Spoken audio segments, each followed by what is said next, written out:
Mira, hazlo así. Juntas las manos y corre por la habitación gritando frenéticamente, Rodrigo, sálvame, sálvame, dijo Joe, quien acto seguido representó la escena y lanzó un grito auténticamente estremecedor. Amy trató de seguir sus indicaciones, pero agitó las manos ante sí con un movimiento rígido y empezó a andar a trompicones, como si la accionara una máquina. En cuanto al grito, más que el de una persona presa del pánico y la angustia, parecía el de alguien que se acababa de pinchar con una aguja. Joe gruñó con desesperación, Meg rió sin disimulo y a Beth se le quemó el pan porque se entretuvo mirando la cómica escena. Es inútil. Cuando llegue el momento, hazlo lo mejor que puedas, pero si el público te abuchea, no me eches a mí la culpa. Ven acá, Meg. A partir de ese momento, el ensayo fue sobre ruedas. Don Pedro desafió al mundo en un monólogo de 2 páginas sin una sola interrupción. La bruja Hagar pronunció un terrible conjuro, encorvada sobre un caldero en el que hervían sapos. En una escena sobrecogedora, Rodrigo se liberó de las cadenas con brío viril y Hugo murió envenenado con arsénico y atormentado por los remordimientos, lanzando un salvaje ¡Ah! ¡Ah! Esta es la vez que nos ha quedado mejor, dijo Meg en cuanto el villano muerto se incorporó y se frotó los codos. No entiendo cómo puedes escribir y actuar tan bien, Joe. Estás hecha un Shakespeare, exclamó Beth, que consideraba que sus hermanas tenían un don especial para todo. No llego a tanto, repuso Joe con modestia. La maldición de la bruja, una tragedia operística está bien, pero preferiría representar Macbeth. El problema es que no tenemos trampilla para Banquo. Siempre he querido hacer la escena del asesinato. ¿Eso que veo ante mí es acaso una daga? Masculló Joe, poniendo los ojos en blanco y haciendo el aire como había visto hacer a un famoso actor de teatro. No, es la horquilla de tostar el pan con las zapatillas de mamá colgadas de ella. Una aportación de Beth a la escena, apuntó Meg. Todas rieron y dieron por terminado el ensayo. Me alegro de veros tan contentas, hijas mías, dijo una voz risueña desde la puerta, y actrices del público corrieron a recibir a una señora robusta y maternal. Todo en ella parecía decir, ¿puedo ayudarle en algo? Lo que le daba un aspecto encantador. No era especialmente bella, pero los hijos siempre consideran agraciadas a sus madres, y para aquellas jóvenes, la mujer con el gorro pasado de moda y el abrigo gris era la más espléndida del mundo. Queridas, contadme, ¿qué tal os ha ido el día? No pude venir a comer con vosotras porque tenía que dejar listas las cajas para mañana, entre otras muchas cosas. ¿Ha venido alguien, Beth? ¿Qué tal el constipado, Meg? Joe, pareces muerta de cansancio. Ven a darme un beso, querida.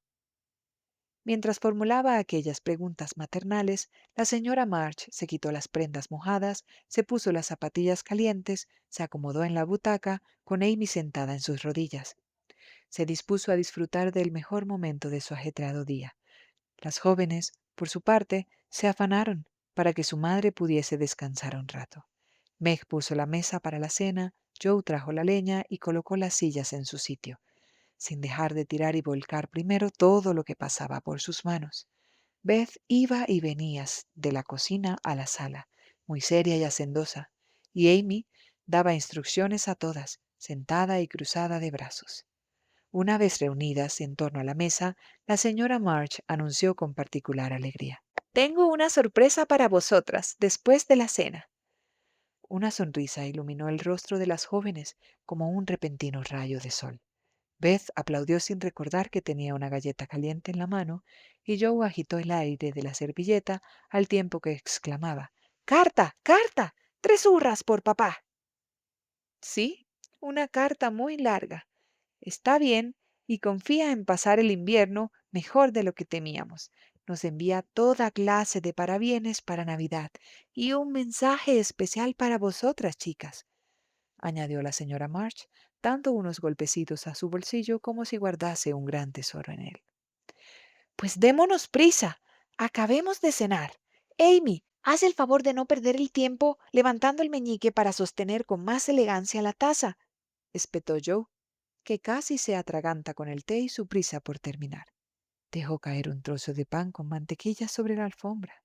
Beth ya no comió más y se fue a sentar en su rincón para pensar en la alegría que vendría a continuación mientras aguardaba a que las demás estuviesen listas. Me parece extraordinario que papá decidiera ir a la guerra como capellán, cuando era demasiado mayor para alistarse y no demasiado fuerte para ser soldado, comentó emocionada Meg. ¿Cómo me hubiera gustado ir como tamborilero?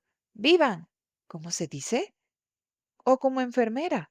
Así hubiese podido estar cerca de él y ayudarle, exclamó Joe. Debe de ser muy desagradable dormir en una tienda, comer cosas repugnantes y beber agua en un caso de hojalata, dijo Amy con un suspiro. Mamá, ¿cuándo va a volver a casa? Preguntó Beth con un leve temblor en la voz. Si no enferma, pasará aún varios meses fuera, querida. Se quedará y cumplirá lealmente con su deber, y no le pediremos que vuelva ni un minuto antes. Venid, escuchad lo que dice la carta. Se reunieron en torno a la chimenea. La madre se sentó en la butaca, Beth se colocó a sus pies, Meg y Amy a los lados y Joe detrás, para que nadie pudiese ver la emoción en su rostro si la carta la conmovía. Y en una época tan dura como aquella, rara era la carta que no emocionaba, sobre todo cuando la enviaba un padre a los suyos. La misiva apenas hablaba de las penalidades, los peligros afrontados o la añoranza que había que vencer. Era una carta alegre, llena de esperanzas, con unas descripciones de la vida en el campamento, las marchas y las noticias militares, y solo, al final, el corazón de su autor se henchía de amor paterno y del deseo de volver a estar con sus hijas en el hogar. Dales muchos besos y diles que las quiero. Pienso en ellas todo el día, rezo por ellas por la noche y encuentro el mayor consuelo en su cariño en todo momento. Un año parece un plazo muy largo de espera antes de verlas, pero recuérdales que mientras tanto hemos de trabajar duro para que este tiempo no pase en balde. Sé que no habrán olvidado lo que dije antes de marcharme, que se mostrarán cariñosas contigo, cumplirán con su deber, combatirán a sus propios demonios y saldrán adelante, de modo que cuando yo vuelva estaré más orgulloso que nunca de mis mujercitas. Llegados a ese punto, ninguna pudo contener el llanto. A Joe ya no le daba vergüenza que vieran el grueso lagrimón que tenía en la punta de la nariz, y Amy ocultó el rostro en el hombro de su madre, sin importarle que se le estropeara el peinado, y dijo entre sollozos, Soy una egoísta, pero me voy a esforzar por mejorar para que papá no se sienta defraudado cuando vuelva. Todas lo haremos, exclamó Meg. Yo me preocupo demasiado por mi aspecto y no me gusta trabajar, pero voy a cambiar. Yo intentaré ser lo que él llama mujercita y procuraré no ser tan tosca e indomable y cumpliré con mis obligaciones en casa en lugar de querer estar siempre en otra parte, explicó yo, convencida de que dominar su temperamento era una misión mucho más ardua que la de mantener a raya a unos cuantos rebeldes sureños. Beth no dijo nada. Se enjuagó las lágrimas con el calcetín azul marino que estaba haciendo y empezó a tejer con ahínco.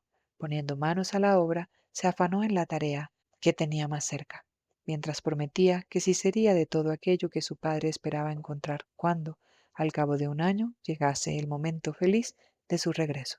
La señora March rompió el silencio que había seguido a las palabras de Joe diciendo con su habitual tono alegre, ¿Recordáis que de pequeña solías jugar al progreso del peregrino?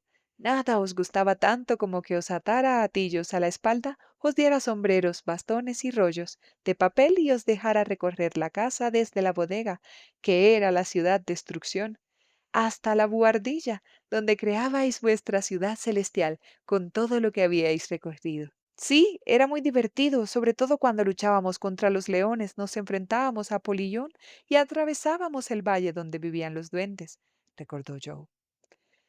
A mí me gustaba el momento en el que se nos caían los fardos y rodaban escaleras abajo, apuntó Meg. Para mí, lo mejor era cuando llegábamos a la azotea, donde estaban las flores, el senador y todas aquellas cosas hermosas y cantábamos llenas de alegrías a pleno sol, recordó Beth con una sonrisa, como si reviviera el momento. Yo no recuerdo mucho, pero sí que la bodega y la entrada oscura me daban miedo y me encantaban el pastel y el vaso de leche que nos tomábamos al llegar arriba. Me animaría a volver a jugar si no fuese porque ya soy muy mayor para eso, dijo Amy, que empezaba a hablar de renunciar a las cosas infantiles a la madura edad de 12 años. Nunca se es demasiado mayor para algo así, querida, porque se trata de un juego en el que de un modo u otro estamos inmersos siempre. Todos llevamos cargas, tenemos un camino por recorrer y nuestro anhelo de hacer el bien y alcanzar la felicidad nos guía para superar los contratiempos y los errores que nos separan de la paz que impera en la ciudad celestial. Ahora, mis pequeñas peregrinas, imaginad que el proceso ha vuelto a empezar no como juego, sino de verdad, y veamos hasta dónde sois capaces de progresar en el tiempo que vuestro padre pasará fuera de casa. ¿Hablas en serio, mamá? ¿Cuáles son nuestras cargas? Preguntó Amy, que se lo tomaba todo en sentido muy literal. Acabáis de nombrarlas vosotras mismas hace unos instantes, excepción hecha de Beth. Creo que ella no tiene ninguna, explicó la madre. Claro que tengo. La mía es limpiar el polvo, lavar los platos, envidiar a las jóvenes que tienen un piano y tener miedo de la gente. La carga de Beth les pareció a todas tan graciosas que tenían ganas de reír, pero no lo hicieron por no herir sus sentimientos. Hagámoslo, propuso Meg pensativa. A fin de cuentas, de lo que se trata es de intentar ser buenas, y el juego puede ayudarnos, porque aunque todas queremos serlo, no siempre resulta fácil, y a veces se nos olvida y no nos esforzamos lo suficiente. Esta tarde estábamos en el pantano del desaliento y mamá nos sacó como el personaje de auxilio. Lo hace en la obra. Deberíamos tener una guía como cristiano. ¿Qué podemos hacer al respecto? Preguntó Joe, entusiasmada con la idea de añadir un poco de ficción a su monótona vida cotidiana. Mañana, al levantarte, mira bajo tu almohada y encontrarás la guía que pides, contestó la señora March. Mientras la vieja Hannah recogía la mesa, comentaron el plan. Luego, las cuatro se sentaron junto a sus costureros y cosieron sábanas para la tía March. Era un trabajo que les solía parecer tedioso, pero en esa ocasión nadie protestó. Siguiendo la propuesta de Joe, dividieron en cuatro partes las largas costuras y les asignaron nombres como Europa, Asia, África y América. Y de ese modo lo pasaron muy bien, sobre todo cuando hablaban de los países por los que las llevaban sus puntadas. A las 9 dejaron la labor y como tenían por costumbre, cantaron un poco antes de acostarse.